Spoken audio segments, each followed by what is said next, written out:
Perhatikan baik-baik. Bapak Ibu sekalian, saya akan mulai masuk kepada esensi ini dengan menyampaikan bagaimana cara berzikir dengan kalimat istighfar. Tahan pertama, frame-nya dalam amalan ini disebut dengan zikir. Ingat tadi telah disebutkan di awal. Zikir itu mesti mampu mengingatkan kita dengan Allah, juga membuat hubungan kita lebih dekat dengannya. Nah, sekarang fokus. Di antara amalan zikir pasca salat adalah istighfar. Dengan mengucapkan kalimat paling singkat, Astaghfirullah, Astaghfirullah, Astaghfirullah. Sekarang kita bedah dulu isi kalimatnya. Ini Astaghfirullah. Dalam ilmu saraf, kalimat Astaghfirullah ini dibagi ke dalam 3 bagian.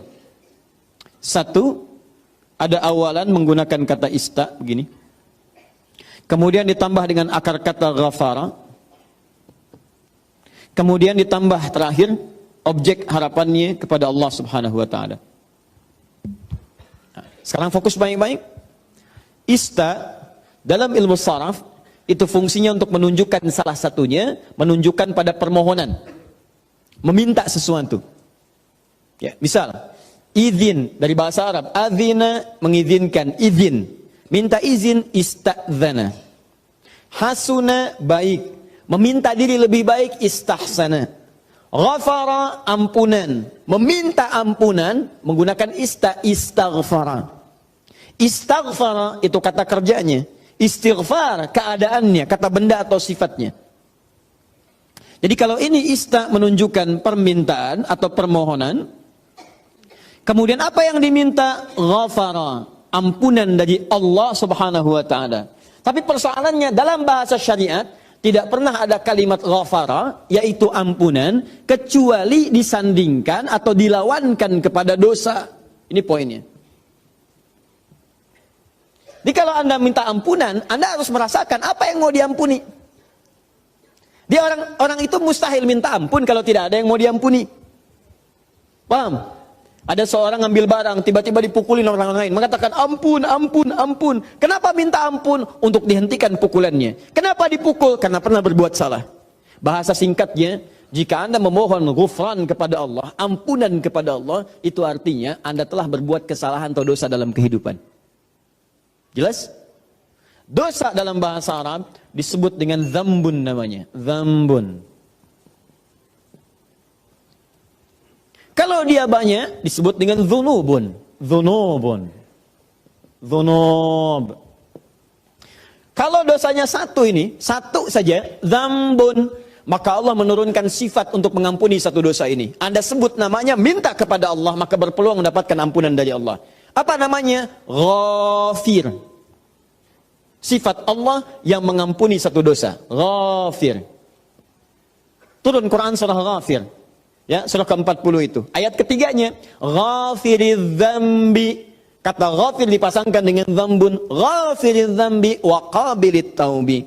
Ketika Anda ingin minta ampun kepada Allah satu dosa, berbuat dosa, astaghfirullah ya Allah, ampuni saya Allah. Allah turunkan sifatnya ghafir, saya ampuni kamu. Saya terima taubatmu. Paham? Tapi ketika dosa Anda berlipat, banyak dosa, mata berdosa, telinga berdosa, lisan berdosa, sampai ke kaki berdosa, maka bukan dzambun namanya, tapi dzunubun. Sifat Allah yang mengampuni aneka dosa dan tidak membiarkan hambanya larut dalam dosa, maka turunlah kemudian yang kedua disebut dengan Ghaffar namanya. Ghaffarun. Maka istighfar ketika Anda mohonkan kepada Allah, dahsyatnya bukan menurunkan sifat yang pertama Ghafir, tapi menurunkan sifat yang kedua Ghaffarun. Pertanyaan saya, siapa yang dosanya cuma 1 sampai hari ini? Boleh angkat tangan? Ayo, saya pulang. Anda lebih layak kalau cuma 1 dosa, lebih layak memberikan tausiah dibanding Adi Hidayat yang banyak dosa. Siapa yang sampai hari ini banyak dosanya? Tidak perlu angkat tangan, saya tahu. Baik. Nah, karena kita merasa banyak dosa, kita merasa banyak berbuat kesalahan, maka bagaimana mungkin kesalahan itu bisa mengantarkan pada cita-cita yang kita harapkan? Baik, saya tanya kepada Anda semua. Misal, mohon maaf teman-teman sekalian, berkah itu terkait erat dengan kemuliaan, mulia, taat. Tidak akan bersanding dengan maksiat. Karena maksiat itu diantara cara memutus pintu rizki dalam hal yang berkah itu maksiat. Jadi kalau seseorang itu berbuat maksiat, keberkahan pada rezeki tidak akan datang. Contoh, Anda mau sedekah sekarang, keluar dari sini. Anda temukan 3 orang. Alhamdulillah. Dia layak kelihatan dari jauh menerima sedekah dari Anda. Sudah Anda siapkan nih 3 juta bahkan. Ya, untuk 3 orang itu.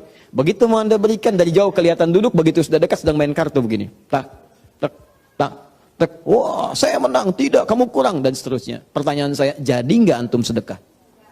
Tidak, karena maksiat itu menghambat keberkahan dari rizki yang diturunkan. Nah, sekarang coba cek.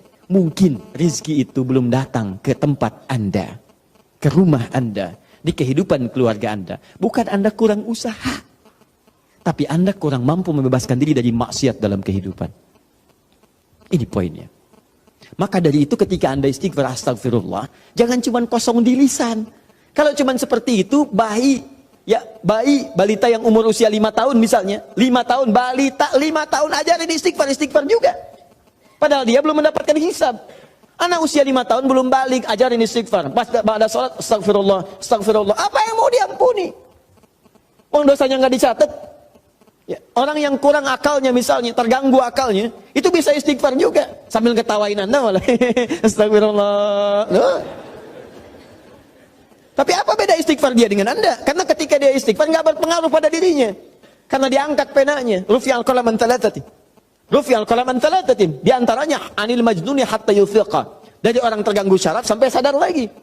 Nah, kita yang sadar ini saat ini, maka ketika Anda mengucapkan kalimat astagfirullah, kata para ulama sambil diingat, itu Anda berbuat dosa apa sampai mengucapkan ini?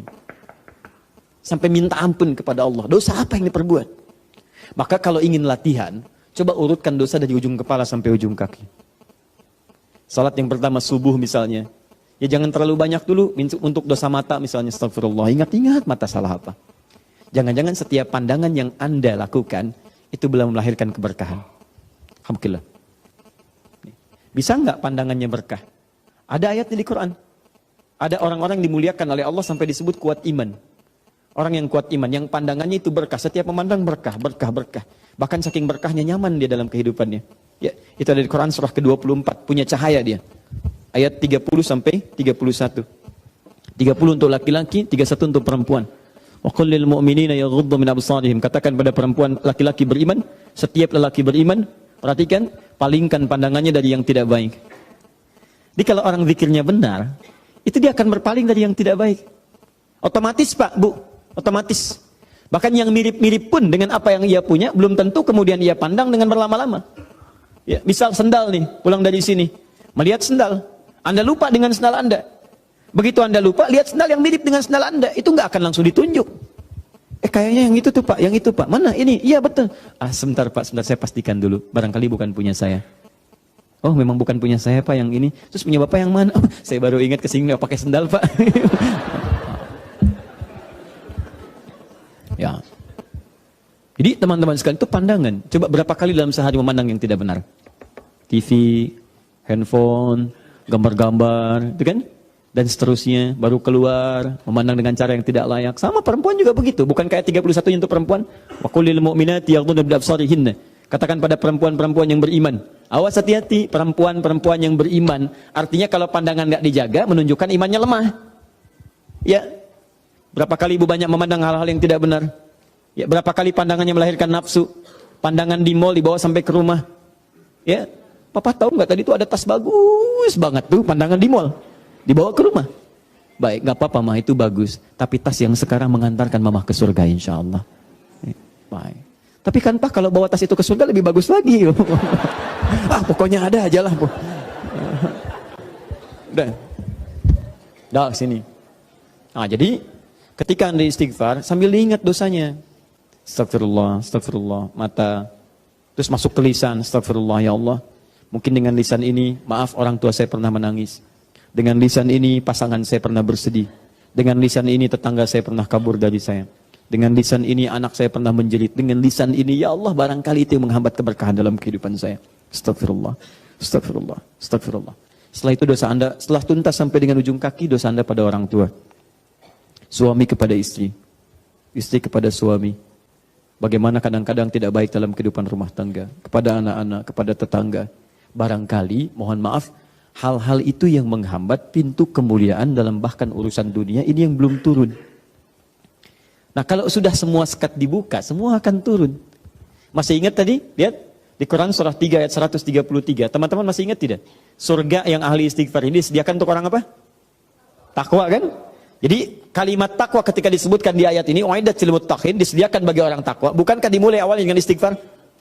Sekarang saya tunjukkan kepada Anda, kita buat persamaan. Lihat sini, kita buat persamaan. Istighfar adalah sama dengan amalan ahli takwa. Takwa bisa mengantarkan ke surga. Tapi Anda jangan lupakan bahwa takwa pun membuka semua pintu keberkahan urusan dunia dari langit dan bumi. Takwa persamaannya berkah langit dan bumi. Dari mana mendapatkan persamaan ini? Di Quran surah ke-7, teman-teman sekalian, ayat 96. Walau anna ahlal qura amanu wattaqau la fatahna 'alaihim barakatin minas sama'i wal ardh. Kalaulah kemudian ada orang-orang beriman, ahli takwa, bertakwa kepada Allah, bahkan satu komplek bertakwa, satu kampung bertakwa, kami buka semua pintu keberkahan di langit dan di bumi. Semua pintu keberkahan. Jadi kalau Allah sudah buka dari manapun dan dimanapun Anda beraktivitas, akan mudah dan nyaman Anda beraktivitas. Di rumah pintu berkah dibuka, nyaman. Di kantor dibuka, nyaman. Di kehidupan sosial dibuka, nyaman. Jadi kalau orang rajin istighfar, astagfirullah, astagfirullah, astagfirullah, maka Masya Allah, dahsyat sekali hasilnya. Jelas? Halo? Jadi caranya yang pertama, awas ini, kalimat ghafar, rinci dulu. Rinci dosa-dosanya, begitu istighfar, rinci astagfirullah, astagfirullah, astagfirullah, astagfirullah. Jelas? Baik, kalau sudah nyaman dengan ini, perhatikan baik-baik. Ini ada turunan-turunannya di sini. Di antara turunannya tadi ada curah hujan yang lebat, ya. Nah, maka kalau misalnya di tempat Anda hujan sedang kering, ya, ada kekeringan, jarang turun hujan, coba dicek dulu. Barangkali hujan belum turun di tempat Anda, bukan karena curahnya aja yang belum datang. Barangkali curah maksiatnya kebanyakan. Ya, sehingga itu harus dibuka dulu, buka, lempar sehingga keberkahan turun. Maka amalan pertama kata para ulama yang dilakukan adalah coba satu kompleks, satu kampung istighfar dulu pada Allah. Istighfar, istighfar, istighfar, istighfar, lalu minta kepada Allah dengan kemuliaan, tunaikan salat istisqa, maka turun hujan pada saat itu. Ini poin ini. Demikian yang lainnya. Di satu, cara beristighfar dengan cara mengingat dosa kita di hadapan Allah Subhanahu wa ta'ala. Dua, tahan sebentar. Istighfar juga mampu menghadirkan cinta Allah Subhanahu wa ta'ala. Mampu menghadirkan cinta Allah Subhanahu wa ta'ala. Nanti begitu saya minta dihapus, ini akan dihapus, jadi nanti akan diteruskan kepada beberapa yang lain. Sudah dipahami tadi? Jadi boleh dihapus ya? Baik. Jazakallah khair. Kalau tidak saya istighfar nanti. Ya. Dua, istighfar bisa menghadirkan cinta Allah Subhanahu wa ta'ala. Dalilnya Quran surah ketiga ayat 31.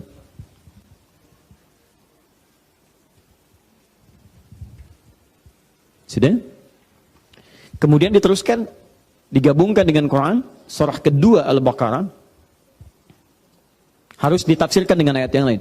Surah kedua Al-Baqarah ayat 222.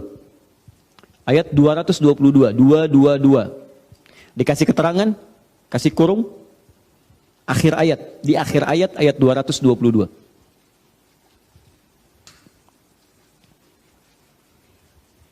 Dan satu lagi, Quran surah ke-40, ayat ketiga. Ghafir, ayat ketiga. Perhatikan, saya bikin persamaan ya, ini tidak mudah persamaan ya. Perhatikan baik-baik. Di Quran surah Ghafir, ayat yang ketiga, Allah mengatakan, lihat kalimatnya, ghafiriz dzambi, wa qabilit taubi, wa qabil at-taubi. Perhatikan sini. Ghafiriz dzambi, Allah yang mengampuni dosa. Oke? Cara ampunannya adalah dengan mengatakan istighfar. Astaghfirullah. Astaghfirullah. Fokus. Kalau seseorang kemudian memintakan ini, maka selanjutnya waqabilit taubi, maka diterima oleh Allah taubatnya. Artinya orang yang beristighfar, istighfar yang benar adalah dengan menghadirkan taubat kepada Allah Subhanahu wa taala. Taubat, persamaan istighfar adalah taubat. Maka kalau benar istighfarnya, diterima oleh Allah taubatnya. Fokus. Di ketika Anda istighfar, ini rumus Quran, begitu istighfar, tadi saya katakan di awal, sambil taubat, ingat dosanya. Taubat itu kan 3 ya. 3 cara utamanya. Mengakui dosa, 2 menyesali dosa, 3 berjanji untuk tidak mengulangi lagi. Mengakui, menyesali, berjanji tidak mengulangi. Jadi kalau Anda misalnya bertobat dengan lisan saat istighfar, astagfirullah, astagfirullah, ingat lisan Anda, akui kapan banyak berbuat salah, sesali, setelah itu janji kepada Allah, lisan ini tidak akan lagi berkata seperti itu, tidak gibah lagi, tidak mencela lagi, tidak menggunjing lagi dan sebagainya. Tutup, selesai. Episodenya berlalu, Anda kemudian ralat, Anda edit film Anda di akhirat nanti ketika ditampilkan dan ganti dengan aluran yang terbaik. Paham? Tutup. Ketika Anda melakukan itu yang disebut dengan taubat, maka Allah terima taubatnya. Istighfar yang tanpa taubat itu hanya akan jadi lip service saja. Di lisan, astagfirullah, astagfirullah, astagfirullah, tapi tidak ada pengakuan, penyesalan dan janji untuk merubah dengan lebih baik. Teruskan. Nah, sekarang perhatikan. Ketika Allah menyebut istighfar ini dengan taubat, maka turunlah kemudian kaidah taubat di dalam Quran surah kedua Al-Baqarah di akhir ayat 222. Orang yang sekali taubat, nih, waqabilit taubi, taubat. Orang yang taubat sekali disebut dengan taib namanya. Taibun, taib. Ahmad taib, Ahmad yang sekali taubat. Ah, misal, kan? Tapi kalau berkali-kali taubat, taubat lagi, taubat lagi, taubat lagi, ya, taubat lagi, taubat lagi, taubat lagi, dosa taubat lagi, dosa taubat lagi. Yang dimaksud dia tidak putus dari salah. Jadi sering bertobat, sering bertobat. Bagaimana cara tobatnya? Balik ke sini istighfar. Ya, berpikir begini, astagfirullah. Lihat begini, astagfirullah. Berbicara mendengar sesuatu, orang lain bicara buruk, padahal dia tidak mengucapkan. Cuman karena dengar yang tidak baik, merasa telinganya salah. Astagfirullah. Sering begitu. Jalan di mobil, istighfar, astagfirullah, astagfirullah, astagfirullah. Berubah kalimatnya dari taib jadi tawab. Tawabun. Tawab. Kalau orangnya bukan satu, suaminya tawab, istrinya tawab, anaknya tawab, sekeluarga tawab, senang istighfar, senang bertobat, senang memelihara diri. Masya Allah. Maka berubah kalimatnya dari tawab jadi tawabin. Tawabin. Masya Allah. Perhatikan, ketika Anda menjadi bagian dari tawabin, maka muncullah kemudian cinta Allah Subhanahu wa ta'ala. Baca ujung ayatnya, ayat 222, baca ujungnya. Innallaha yuhibbut tawwabin. Sungguh Allah mencintai orang yang senang bertobat kepadanya. Jadi nanti kalau udah jadi ahli istighfar, Bapak Ibu sekalian, itu otomatis refleks. Kadang Anda tidak salah barangkali, tapi karena hatinya sangat peka, yang salah orang karena Anda seakan-akan terlibat dalam kesalahan itu, Anda langsung istighfar. Misal, yang menggunjing orang lain, ya gibah terdengar oleh Anda. Yang gibah sebetulnya orang itu, cuman telinga Anda ya terpaksa mendengar itu karena mungkin lewat dan sebagainya. Padahal yang gibah dia, tapi Anda kok merasa kayak telinga saya salah nih. Kok hari ini malah dengar ini, astagfirullah, astagfirullah, astagfirullah. Sedang lihat TV tiba-tiba iklan. Iklannya menampakkan sesuatu yang tidak tepat misalnya. Iklan shampoo, ya, yang nampak malah rambutnya. Padahal kan kalau shampoo yang iklan shampoo-nya, yang ini malah rambutnya. Yang rambut bukan mahram Anda misalnya. Begitu melihat itu, otomatis lisan Anda berkata astagfirullah. Lalu mata berpaling, ghadul basar. Ya, palingkan atau ganti channelnya, tak seketika. Ya, dan itu cepat, tidak ada sesuatu yang lambat. Astagfirullah. Astagfirullah. Astagfirullah. Tidak. Jelas ya? Jadi orang yang seperti ini naik status dari taib jadi tawab. Dan itu enak. Kalau sudah terbiasa enak. Astagfirullah, astagfirullah, astagfirullah, astagfirullah. Kadang-kadang jalan astagfirullah. Kadang-kadang mikir lagi kemarin saya salah, astagfirullah. Istighfar, istighfar. Tawab. Dicintai Anda oleh Allah. Kalau Anda sudah begitu, berarti Anda sebagai pribadi yang sedang dicintai oleh Allah Subhanahu wa ta'ala.